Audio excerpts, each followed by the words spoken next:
Ça tourne quoi? C'est un jeu pourri ça. Je check.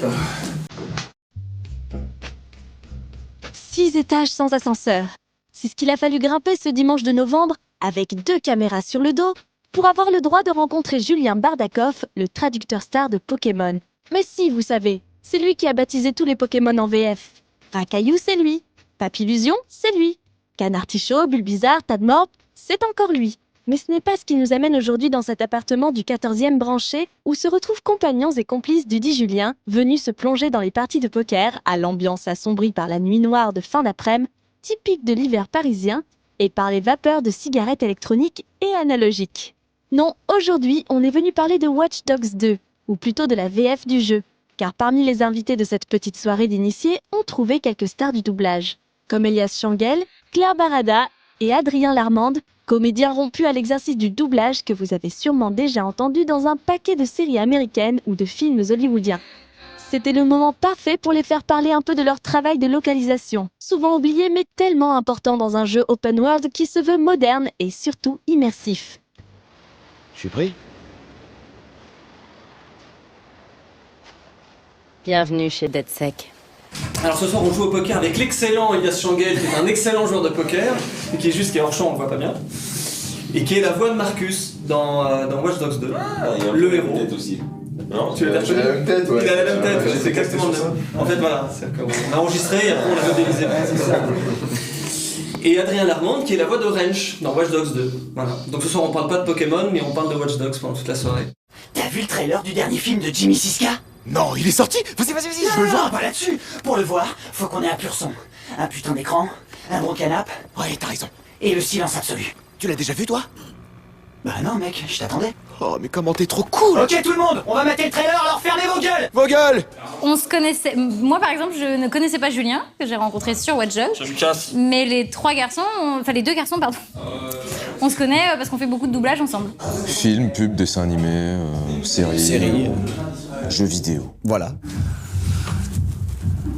Payé D'accord. Sur Watch Dogs 2, moi je trouve, avec l'expérience que j'ai, qu'on a vraiment eu beaucoup d'éléments. Déjà, on a travaillé en étroite collaboration avec Julien qui justement nous apportait toujours des idées, des trucs vachement intéressants qui en plus étaient très à l'écoute de ce qu'on disait, ce qu'on proposait. Et en plus, on avait les cinématiques, on pouvait les voir, donc on pouvait se caler sur ce que faisaient les mouvements des comédiens en 3D. Ou, voilà, et c'était ça aide vachement, quoi. Et déjà, on voit à quoi on ressemble parce que la plupart du temps, on sait même pas le personnage, quelle tête il a.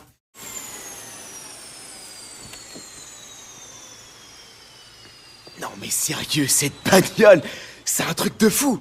Galilei s'est bien démerdé en faisant payer ce machin au studio. Ce machin, tu l'as entendu parler?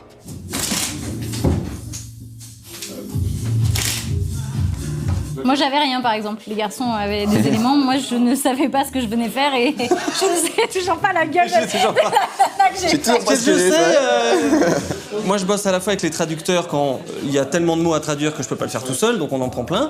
Je synchronise un petit peu pour que c'est à peu près le même ton. Je repasse dessus en fonction du casting qu'on a fait pour les persos principaux, donc je vois à peu près comment ils vont parler individuellement, donc je leur donne un langage à eux, dans la mesure du temps qu'on me donne pour le faire.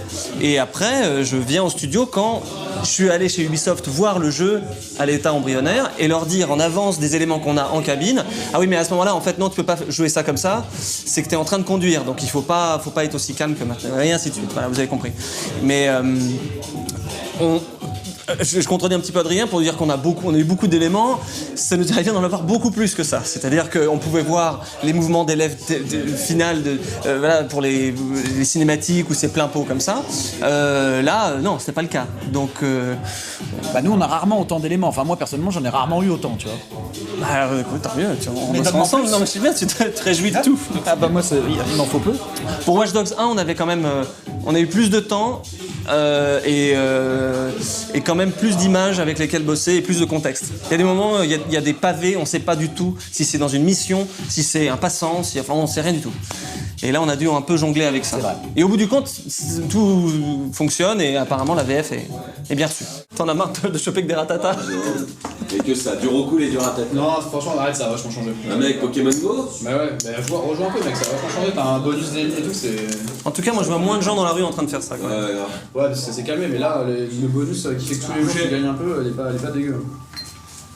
Allez les gars, on allume.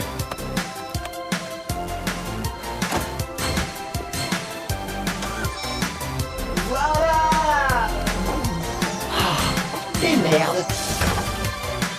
Non seulement Bah, c'est quand bien on a bu, écrit, si. mais en plus il y a de l'humour. Et, À partir du moment où j'ai su que c'est lui qui avait créé les noms français des Pokémon, moi j'étais Amoureux.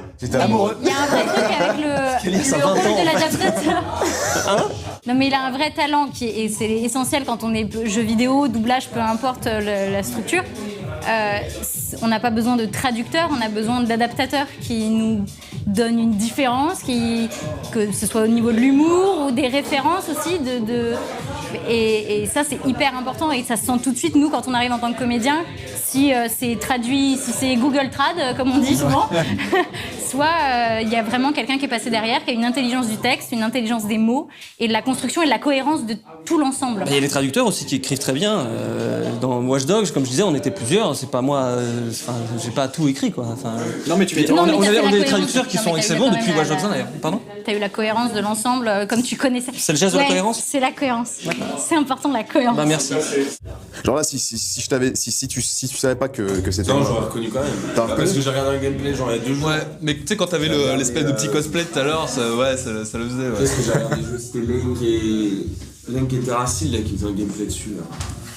Après, Marcus, moi je l'ai vraiment pris tellement naturel que c'est vrai que ça peut me ressembler. C'est pas le genre de rôle de composition, quoi. C'est vraiment.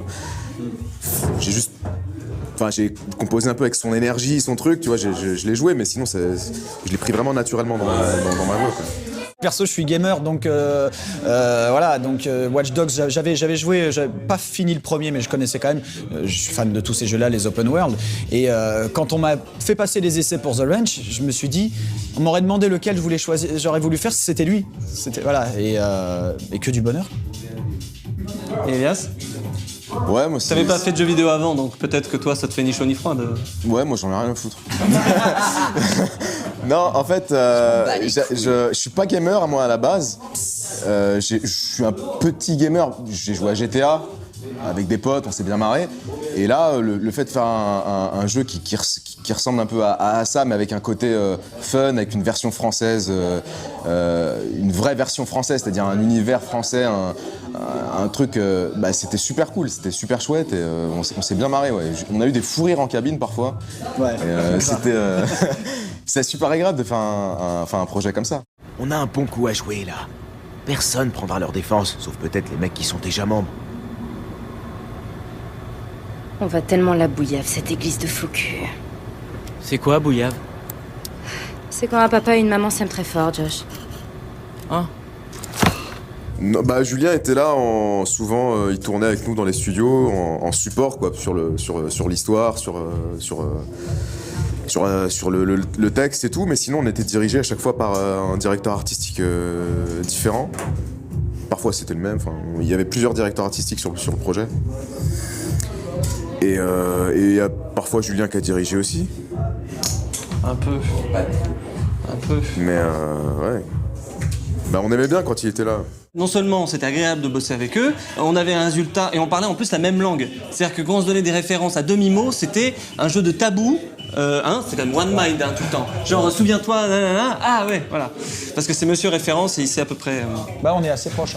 On est assez proches sur ça et voilà, donc c'était très agréable. On a été pris par le temps, on voulait faire des choses mieux, plus longues, plus rigolotes, mais on s'est assez marré dans les fillers quand on conduit une voiture. Il y a des conversations entre Marcus et Wrench qui sont potes geeks et ils se disent alors c'est qui le plus fort, un alien ou un Predator? Predator.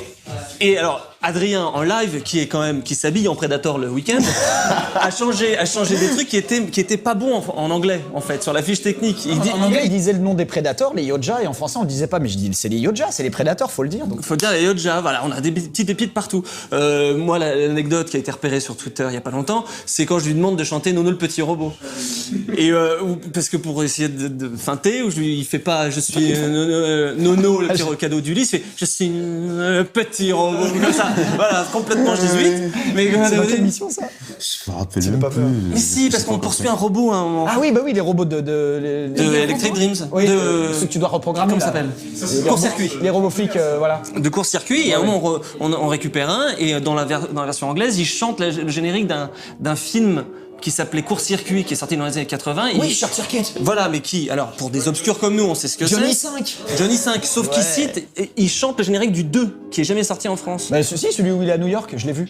Et même en VF. Voilà, il compte pas. Tu peux même pas sortir des répliques du film. Nous, on a cherché sur YouTube, on n'a même pas trouvé pour chanter comme eux, quoi. Et donc on a mis nos petits robots, on s'est marré là-dessus, et quand on avait le droit de mettre des trucs rigolos, on a fait Je te survivrai de Frédéric François. Oh, c'est bon ça. Ah, c'est beau ça. De Jean-Pierre François, on a mis Chaud Cacao, je crois, d'Annie Cordy. Il y a le générique de Motus. Faut que je l'entende ça. Il y a il y a un truc avec le sweater où il dit des vraies insultes dégueulasses. Ouais. Des vrais trucs sur les mamans et tout. Bah c'est 18+, donc on y est allé. Ah oui, ça c'était bon ça. Voilà mon anecdote, ça en fait c'est c'était tout l'enregistrement qui est mon anecdote. Et la question c'est, No Life ça continue l'année prochaine ou pas du coup? Parce qu'on sait jamais hein, avec les points.